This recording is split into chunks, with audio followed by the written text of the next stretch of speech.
O nosso tema de hoje foi uma luta particular para mim, esse tema. Porque surgiram vários assuntos e eu vou falar de todos nos próximos domingos. Mas definir qual era a ordem aí não foi tão simples assim. Às vezes eu pensei de um jeito, depois eu tive outra ideia, mudei de opinião e fui fazendo de outras formas aí. Mas hoje nós vamos falar de um tema. Os irmãos que fazem parte já da igreja viram lá no grupo da igreja que eu mandei o assunto desta mensagem de hoje. O tema é lançando as bases para uma família feliz. Nós temos vários textos bíblicos que nós vamos ler e compartilhar aqui nesta noite. Mas, começando com um único versículo, lá no livro de Provérbios.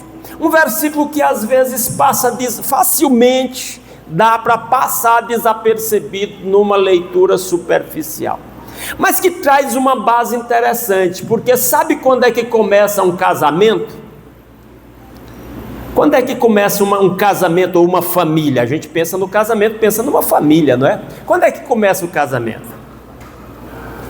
Alguém quer dizer? Olha, eu vi alguém murmurando ali, sussurrando. Onde é que começa a família, a nova família? No namoro. Na verdade, eu concordo que é no namoro. Eu quero dizer que a nova família começa no namoro, mas na verdade, uma família começa lá na sua família de origem, lá na casa dos seus pais. Eu lembro da minha mãe, quando eu ainda era garoto aí de 12, 13, 14 anos, minha mãe me dando orientações sobre minha futura família.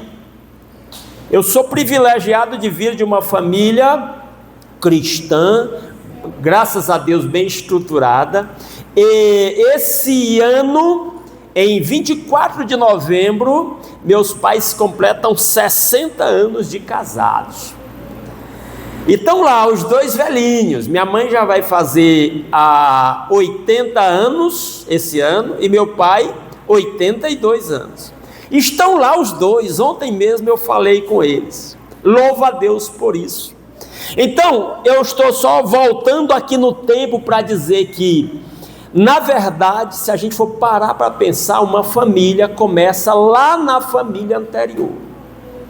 A família atual, ela reflete muita coisa da família de origem. Não é igual. Algumas coisas mudam para melhor. Alguns vícios se mantêm. Mas a influência das famílias de origem, dos noivos, dos namorados, faz muita diferença. Mas hoje nós vamos tomar por base que a família começa no namoro. Olha o que o sábio Salomão escreveu em Provérbios. Você vai projetar as leituras para nós aí, Felipe? Provérbios capítulo 24, versículo 27. Olha o que, é aquele versículo que está aí perdido no meio dos provérbios, que eu disse que facilmente passa desapercebido. Mas olha o princípio que ele estabelece nesse versículo. Ele diz assim: cuide dos seus negócios lá fora, apronte a lavoura no campo e depois, faça o quê? Edifique a sua casa. O que esse versículo está dizendo? Faça uma estrutura primeiro, lance as bases, depois você estará pronto para começar a sua família. E aí muitas famílias já começam errado, porque as bases não são lançadas adequadamente. Às vezes até elas são lançadas de maneira errada. E eu pensando nesse tema, irmãos, isso aqui me deu, como se diz, me deu algumas noites de ajuste aqui dessa mensagem. Porque, irmãos, eu pensando nisso, o ideal bíblico é muito distante da realidade. O que nós temos são muitas famílias com sérios problemas. Não é à toa que quando eu pedi os irmãos para sugerirem assunto para a gente falar aqui, uma das coisas mais faladas foi sobre família, o assunto mais pedido, por isso nós estamos conversando com família. São 18 temas que os irmãos levantaram, mas o mais pedido foi família, e nós vamos falar nestes próximos domingos sobre família. E a família é a primeira instituição criada sobre a terra.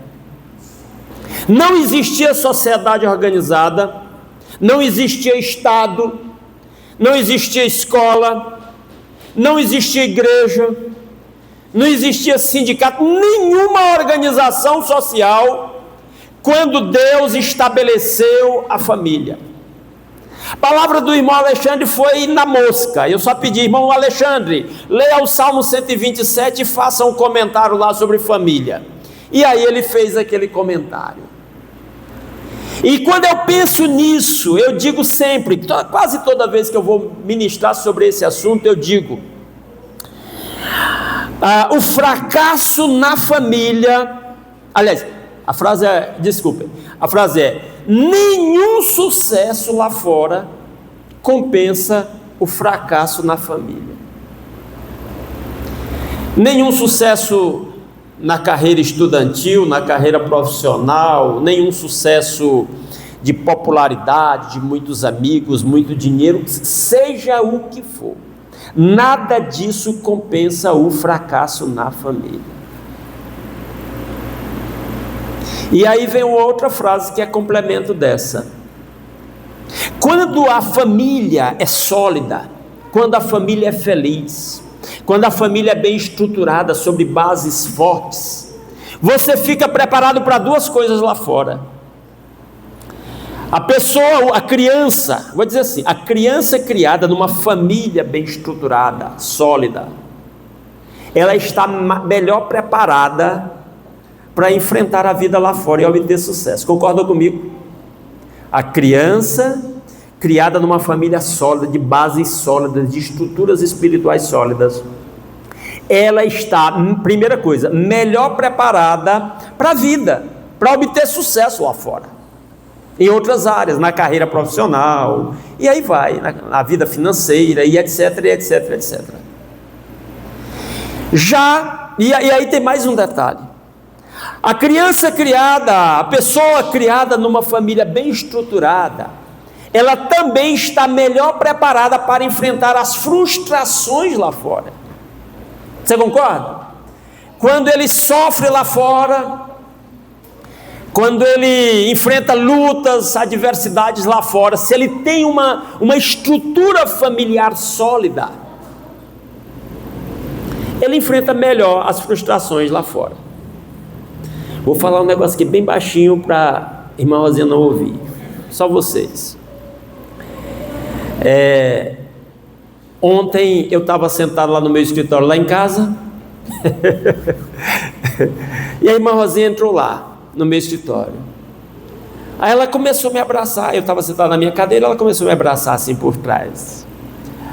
Aí eu disse, olhei assim para ela: o que você quer? Ela disse: eu só quero um aconchego. Não foi aconchego não, qual foi a palavra? Foi um aconchego mesmo, não foi? Um chamego, né? Mas não foi chamego que ela usou não, acho que foi um aconchego. E aí eu disse: pois senta aqui no meu colo. Aí eu dei um abraço nela. Irmãos, isso faz uma diferença muito grande. Todas as noites antes de dormir, ou eu não diria todas as noites, tem noites que não tem jeito, mas a maioria das noites eu me sento mais a dona Rosinha, e somos só nós dois lá em casa. Normalmente os netos passaram essa semana lá em casa, porque os pais deles estão viajando, mas a maioria das noites somos só nós dois. E toda noite, no final de tudo, a gente senta juntos lá, abre a Bíblia, lê um capítulo da Bíblia. Nós estamos lendo agora o Evangelho de Lucas. Estamos lendo o Evangelho, começamos lá em Gênesis, já estamos no Evangelho de Lucas, lendo um capítulo por dia. E aí nós oramos juntos, todas as noites. E como isso faz uma diferença. Como isso nos dá alegria. De vez em quando eu vou sair de casa, esse celular toda hora fica bloqueando e encobrindo aqui minhas anotações. Muitas vezes quando eu vou sair de casa, eu dou um abraço na minha esposa e dou um beijo nela e disse, eu quero me dar aqui um motivo para me voltar, para me sentir saudade. Às vezes eu digo outra frase que ela não gosta muito. Tem outra frase que eu digo que ela não gosta muito, mas porque tem vezes que eu digo assim, dá um abraço aqui, porque pode ser o último. Ela não gosta muito dessa frase, e ela não é muito boa mesmo, né? Eu confesso. Mas de vez em quando eu digo isso, eu dou um abraço nela e digo, me dê um motivo aqui para eu sentir saudade e vontade de voltar. E aí eu fico doidinho para voltar. Então, o que eu estou dizendo? Eu estou dizendo tudo isso para dizer, as bases começam na família. Família bem estruturada é a maior bênção que você pode ter na vida. Tem dois personagens bíblicos que eu comparo um com o outro, e eu escolho um. Quais são esses personagens? Noé e Davi. Sabe qual é a comparação que eu faço entre Noé e Davi? Noé pregou séculos, preparando uma arca e chamando o povo para se arrepender e se voltar para Deus, e ninguém deu ouvidos a Noé. Mas Noé, eu considero um dos homens de maior sucesso da Bíblia. Sabe por quê? Porque Noé conseguiu salvar sua família. Noé tinha 3 filhos, 3 noras e a esposa, e só eles entraram na arca junto com os animais para a preservação da espécie humana. Apesar de toda a população do mundo daquele momento, que foi convidada a entrar na arca, mas rejeitou a pregação de Noé. Mas Noé foi um homem de sucesso, porque ele salvou a sua família. Depois deu um problema lá com um dos filhos, o Cã, e a história é longa, eu não vou entrar nela, mas Noé é um homem de sucesso. Comparado a Davi, que era um guerreiro valente, famoso por vencer reinos, exércitos poderosos, um exímio guerreiro, vencer gigantes, Golias. Mas Davi fracassou na família. Davi fracassou na família, caiu em pecado. Do pecado houve uma série de desdobramentos. Um meio-irmão, um fracasso de Davi foi se casar com muitas mulheres, que a Bíblia dizia para não casar com muita mulher. A lei de Moisés dizia isso. E o Davi casou com várias mulheres. Davi caiu naquele pecado lá. Aí um meio-irmão, filho de Davi, violentou a meia-irmã. Depois o irmão da moça, o irmão de pai e mãe, matou o meio-irmão, que violentou a sua irmã integral. Depois um dos filhos se levanta contra o próprio pai, tenta matar o pai, o Davi. Ele tem que fugir. As concubinas ficam guardando o palácio, e o filho deita com as próprias mulheres do pai numa tenda exposta para todo mundo ver, como uma desonra para o pai. Depois esse filho, Absalão, é morto, e outro filho se levanta sem autorização do pai para se declarar rei. Apesar do Davi ainda estar vivo e idoso, ele se levanta querendo ser rei, mas Deus já tinha escolhido Salomão. E depois o Salomão mata o seu irmão, que estava tentando ser rei. É uma história triste. A história da família de Davi é uma história triste. Então, um grande guerreiro, que tem sucesso em batalhas lá fora, fracassa aonde? Dentro de casa, fracassa na família. A Bíblia faz questão de dizer que ele era incapaz de repreender os filhos, de corrigir os filhos, que ele fazia todas as vontades dos filhos. Se a gente chegar nesse assunto sobre filho, a gente vai falar um pouco sobre essas coisas. Então, A palavra é essa. E aí eu volto ao ponto. Eu não quero me estender demais. Se eu ficar aqui empolgado, eu vou longe. Mas me permitam dizer isso. As bases são lançadas lá na família anterior. Mas, detalhe, há uma coisa importante que acontece na nossa sociedade, que é o namoro. E aí eu anotei aqui algumas coisas aqui que eu quero compartilhar com vocês. Primeira coisa, o que começa certo tem chance de dar errado no final. E o que começa errado? Estão entendendo? Uma coisa que começa certo pode depois ainda desandar e dar errado. E quando já começa errado, como é que fica? As bases, aí tem muito mais chance de dar errado. Então as bases, e eu compartilho isso aqui com os meus irmãos, a maioria aqui eu acho que já são casados, cada um tem sua história, sua experiência, algumas experiências bem sofridas, e a gente sabe disso. E é como eu disse, o ideal está longe do real, e ainda bem que Deus traz vidas feridas, corações feridos, vidas quebradas, e Jesus tem o poder de restaurar, temos essa alternativa. Quando eu cito esses exemplos, meu e de Rosinha, vou aqui assumir a minha marca humana. Eu sou humano e eu sei que a gente não fez tudo direito como deveria ter feito. Algumas coisas são ideal, não fizemos nenhuma aberração não, né? Mas a gente podia ter feito melhor. Agora a gente olha para trás. Então eu digo isso para lhe dizer, começar dizendo, você que é jovem, e eu fico feliz de ver alguns jovens aqui, alguns solteiros, alguns adolescentes, pense nisso que esse pastor está dizendo, orem a Deus, pergunte, Senhor, o pastor lá tem razão no que ele está dizendo? E tome atitudes corretas agora, lance as bases corretas agora, para não ter que lamentar depois. Porque o seu casamento vai começar no seu namoro. Eu tenho reservas com o Pablo Marçal, que vocês conhecem muito bem aí pela internet, né? Eu tenho reservas grandes com relação ao Pablo Marçal. Mas quando o Pablo Marçal fala sobre família, eu tiro o chapéu para o que ele fala sobre família. Ele é muito bom no que eu já assisti dele, não assisto muito, mas já assisti vários vídeos dele, e o que ele fala sobre família, ele fala muito bem. E ele diz que, você teve um casamento ruim, é porque você é ruim de recrutamento. Você foi ruim de recrutamento. Jovem, um conselho, não seja ruim de recrutamento não, presta atenção em quem você está escolhendo. Eu fui aconselhar uma moça aqui, há um tempo atrás, já faz algum tempo, e eu comecei aconselhando ela da seguinte forma, eu digo, olha, eu sei que o que eu vou lhe dizer aqui, você não vai dar ouvidos,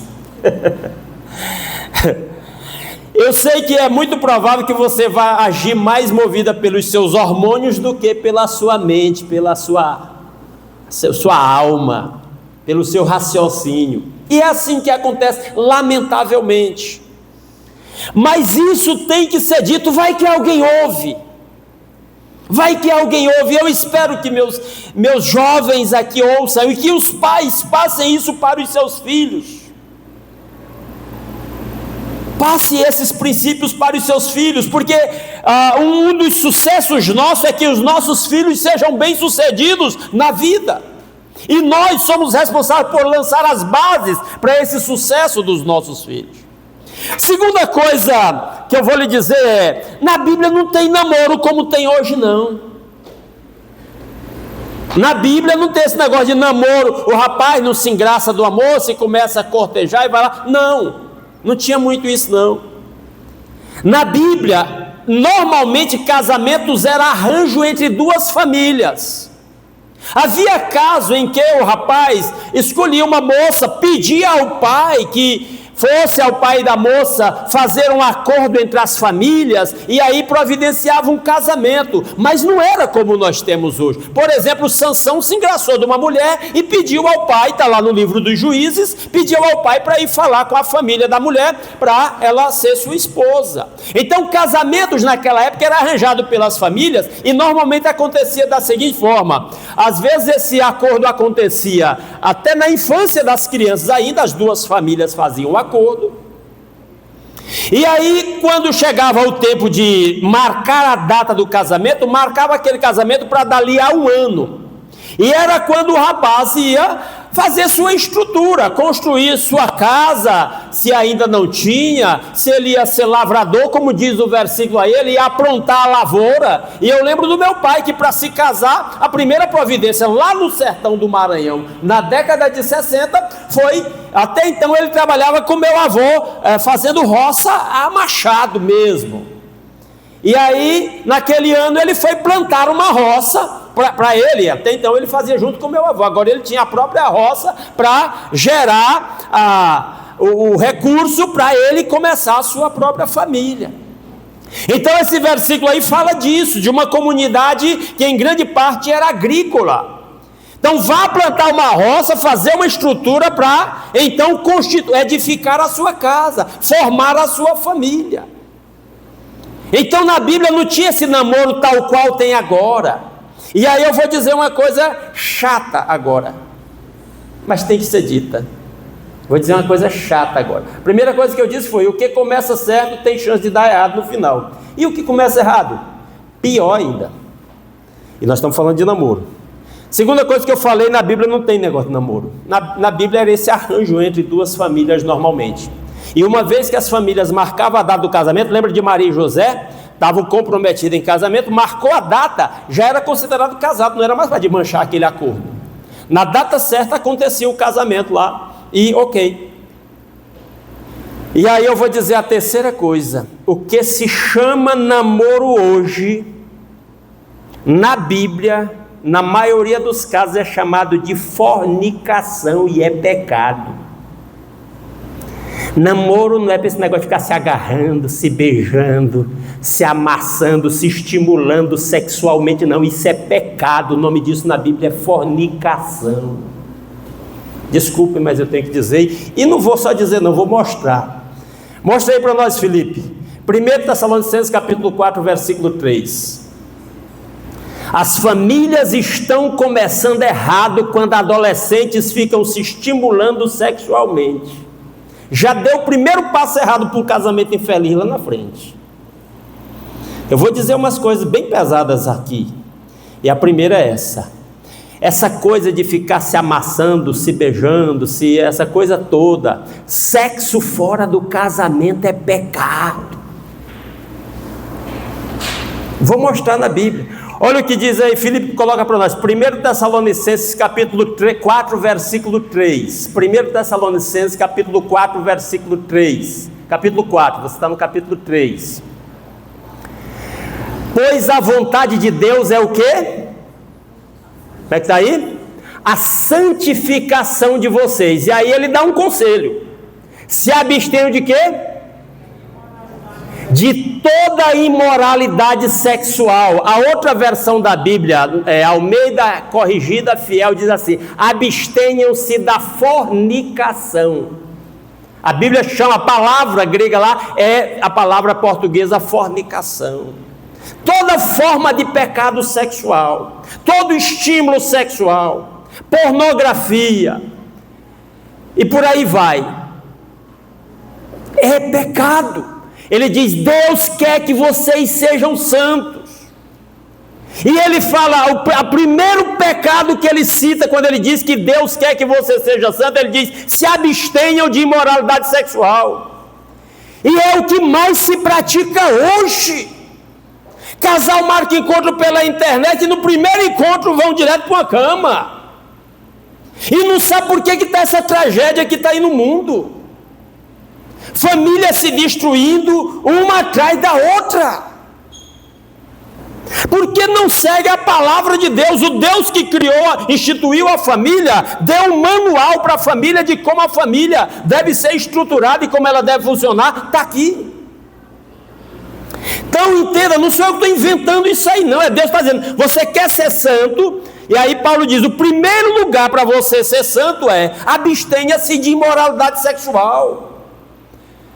Ok que haja namoro, que o rapaz se interesse por uma moça e comecem a se cortejar, mas é para conversar, é para ajustar o discurso, é para planejar os sonhos.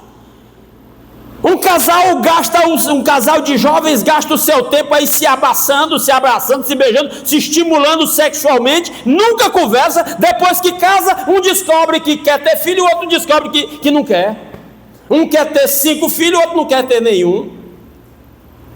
Um quer fazer carreira no rumo, outro quer fazer carreira em outra direção. Um quer morar em Goiânia, outro quer ir para o exterior. Porque nunca conversaram essas coisas. Casais de jovens cristãos que não oram juntos. Não oram, não pedem a direção de Deus. Começou errado, esse casamento já começou errado. Tem tudo para dar errado. E outra coisa. Uma coisa eu fiz certa.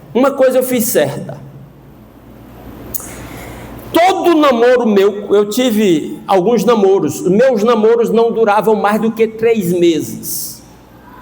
Rosinha foi a namorada que eu tive por 6 meses. Agora que eu lembrei, foi só 6 meses, o negócio foi rápido. Que nem de lá no Maranhão foi igual briga de leitão, foi muito rápido. Mas, meus namoros não duravam no máximo 3 meses, sabe por quê? Porque meu namoro, eu fui criado assim. Namoro era para casar. Namorou com a moça, daqui a pouco viu que não dava para casar, vamos acabar com esse negócio de namoro aqui. Acabava logo, caía fora. Se seu namoro não for para casar, seu namoro está errado e está em pecado. Você está em pecado diante de Deus. Suas orações estão sendo impedidas. Anota aí, de novo. Se seu namoro não for para casar, esse namoro está errado. Está em pecado diante de Deus. Todo namoro é para casar. E aí por isso que eu estou dizendo, tem que dialogar, tem que orar juntos, tem que ajustar os planos. Quantos filhos você quer ter, onde é que você quer morar, que carreira você quer seguir. Porque o profeta pergunta em nome de Deus, ele diz assim, andarão 2 juntos se não tiverem de acordo? Como é que você vai entrar em acordo com a pessoa com quem você vai compartilhar a sua vida, se vocês não conversam, não dialogam? Então, o namoro se justifica só se for para esse propósito, de planejar como é que vai ser, de conversar, de sonhar junto, de ajustar os planos, porque senão daqui a pouco, quando se casam, descobrem que um está pensando totalmente o oposto do outro e esse casamento não vai dar certo. Não tem como dar certo desse jeito. Então, a terceira coisa que eu disse aqui, são 6 coisas aqui rapidinho. Terceira coisa que eu disse foi o que se chama namoro hoje em dia, no mínimo, é fornicação. E aí a quarta coisa, jovem, seu corpo é santo, seu corpo é sagrado. Você sabia que a Bíblia diz que o seu corpo é santo, é sagrado? Vamos ler aí, Felipe. 1 Coríntios capítulo 3, versos 16 e 17. Eu estou lendo aí com os irmãos na projeção. Estou com a Bíblia aberta aqui, mas vou ficar lendo na projeção. Olha o que Paulo diz aí. Vocês não sabem que são o quê? Santuário de Deus. E que o Espírito de Deus habita onde? No corpo de vocês, cristãos, que se renderam a Cristo. Olha o que ele diz na sequência, verso 17, Felipe. Se alguém destruir o santuário de Deus, que é o seu corpo, o que Deus faz com você? Vai dar errado, Deus vai destruir você. Rapaz, essa palavra é dura. Eu disse que eu ia falar umas coisas duras aqui. Porque o santuário de Deus, que são vocês, o seu corpo é o quê? Sagrado, jovem. Deus criou o teu corpo e ele é sagrado. Você sabe o que é umas coisas sagradas? É que não pode pegar de qualquer jeito. Não pode se expor de qualquer jeito. É uma coisa que Deus tem ciúme. É uma coisa que Deus cuida. É uma coisa que está consagrada para Deus. Então Deus estabeleceu o que você pode fazer do seu corpo. Esse papo diabólico de meu corpo, minhas regras, é do diabo. Esse discurso maligno é de Satanás. E está aí no meio da perdição essas ideias, meu corpo, minhas regras. Agora eu fico até com medo de pôr isso no YouTube. Mas vamos lá, seja o que Deus quiser. Isso é coisa maligna. O corpo de cristão é sagrado, é para Deus, é para a glória de Deus. E Deus diz como é que esse corpo deve ser tratado, usado, como é que ele deve funcionar. E aí vem a quinta coisa que eu vou lhe dizer, e é um conselho do próprio apóstolo Paulo. Mantenha, aqui eu pus entre aspas, vocês não estão vendo, está aqui na minha anotação. Mantenha o seu vaso puro. É conselho bíblico, mantenha o seu vaso puro. Coloca aí, Felipe, para nós, 1 Tessalonicenses capítulo 4 novamente, só que agora os versos 4 e 5.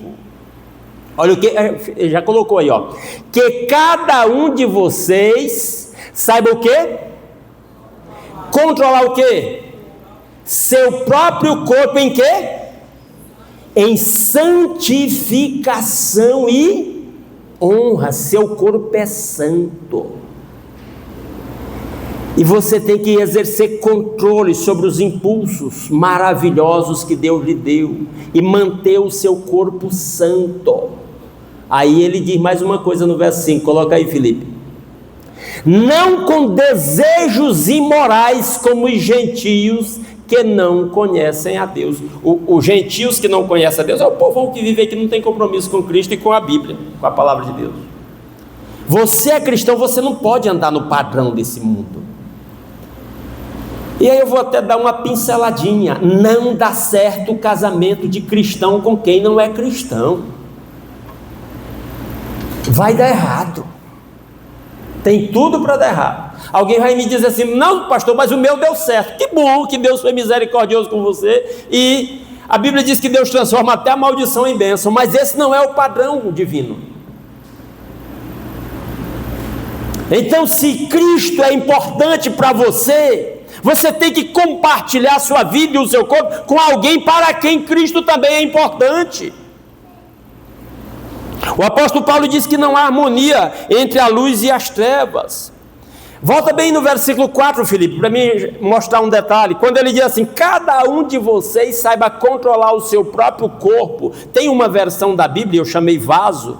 Tem uma versão da Bíblia que diz assim: que cada um de vocês saiba controlar o seu próprio vaso em santificação e honra. Aí colocaram corpo. Mas lá no original dessa palavra corpo aí, ele está falando da sua vida sexual. Mantenha seu sexo. Eu posso traduzir esse versículo dizendo: cada um de vocês. Isso aí é a sequência daquele versículo que nós lemos lá atrás, o verso 3. Volta bem no 3, Felipe, por favor. Olha o 3, que eu já li com vocês. Pois a vontade de Deus é que é a santificação de vocês, que se abstenham da imoralidade sexual. Olha o verso 4. Que cada um de vocês saiba controlar o seu próprio sexo. Se traduzir desse jeito está correto. Que cada um de vocês saiba controlar o seu próprio sexo em santificação e honra. Verso 5. Não com desejos imorais como os gentios que estão lá na perdição, que não conhecem a Deus. Quem não obedece essa palavra não conhece a Deus ou está desobedecendo de propósito. Por isso que eu disse que eu ia dizer umas coisas difíceis aqui. Eu queria ter uma palavra bonitinha aqui para vocês saírem se sentindo bem, mas se vocês saírem com a consciência pesada daqui, eu já estou satisfeito. E se você sair com essa palavra no seu coração, com o desejo de andar direito, melhor ainda, glória a Deus. E se você sair me criticando também, está tudo certo, nós não vamos ficar inimigo por causa disso não. Está tudo certo. Mantenha o seu vaso puro, é o que ele está dizendo aí no verso 4. Mas aí tem uma última coisa que eu quero compartilhar com vocês. O fundamento disso tudo. Você quer fazer? Tem muita coisa para ser dita aqui, eu vou dizer nas próximas mensagens. Mas a base, eu quero fazer essa aplicação final. A base disso tudo é você centralizar Cristo na sua vida. Fazer o propósito de obedecer a Cristo, de andar com Cristo. Jesus diz assim: por que você me chama Senhor, Senhor, e não faz o que eu lhe mando? Um comprometimento sério com Cristo. Eu vou falar aqui, os irmãos pediram o assunto sobre por que a Bíblia diz que a mulher deve ser submissa ao marido. Vamos ver o que isso significa. Talvez seja domingo que vem a gente fale desse assunto. Eu vou falar aqui porque que algumas pessoas casam de mancha, casa de novo de mancha, e dá errado, e fica casando e diz, mas você sabia que tem um dom do Espírito Santo que é para não casar? Tem gente que nasceu para não casar. Você sabia? Tem gente que nasceu para não casar. A Bíblia diz isso. Tem gente que nasceu para não casar. Eu nasci para casar e fui com Rosinha. Eu já disse para ela que se eu acreditasse em reencarnação, eu queria casar com ela de novo. Não sei se ela queria casar comigo. Olha a cara dela. Então, a base de tudo é Cristo. Se Cristo não for a base da sua vida, meu irmão, você vai entrar nesse mundão, no sistema do mundo. Aí você vai nesses namoros malignos que estão por aí. Aí você vai casar com uma pessoa. E aí daqui a pouco vai descobrir que deu errado. E vem com blá blá blá. E vai ser sofrimento, e vai ser tristeza. E casamento vai acabar. E depois vai arrumar outro. E vai virar uma bagunça. E tem muita gente. Hoje, um dia desse eu mencionei, já estou terminando aqui. Um dia desse eu mencionei aqui.